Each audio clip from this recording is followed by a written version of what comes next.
A ruff from the 1620s recently came up for auction, and it is one of the more interesting auction finds I've seen in a long time.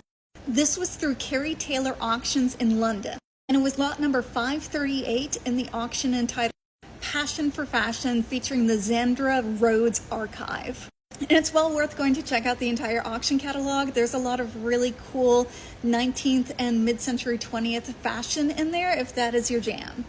But what really excited the 16th and early 17th century community is this guy right here. This is a rare example of a 17th century shag ruffler. And this piece has been dated to the 1620s and is one of the only known examples of its type ever sold publicly. This ruffler features an 8 centimeter deep linen neckband with 6 densely gathered semi-transparent linen ruffles, each approximately 10.5 centimeters in depth. The front layers are slightly shorter than those at the back and sides, and all edges are finished with self-fringed or a shagged linen. And this is a really rare and labor-intensive decorative finish. And the band has a handwritten ER annotation in ink on it, and an attached vellum label says that the ruff belonged to Sir Edwin Rich, 1500.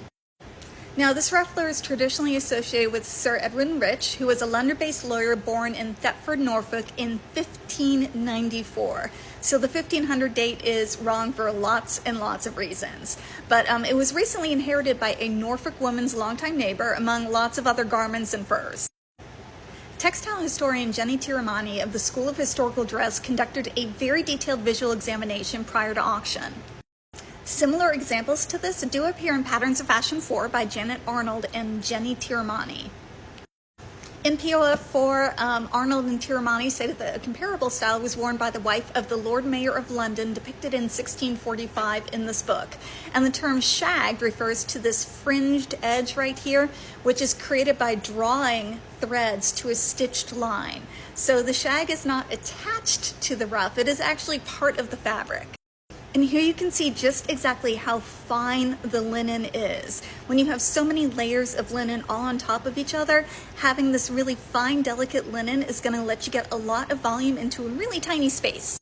And here you can see that the ruff itself is of that very fine linen, but the band is of a much more coarse, sturdy linen.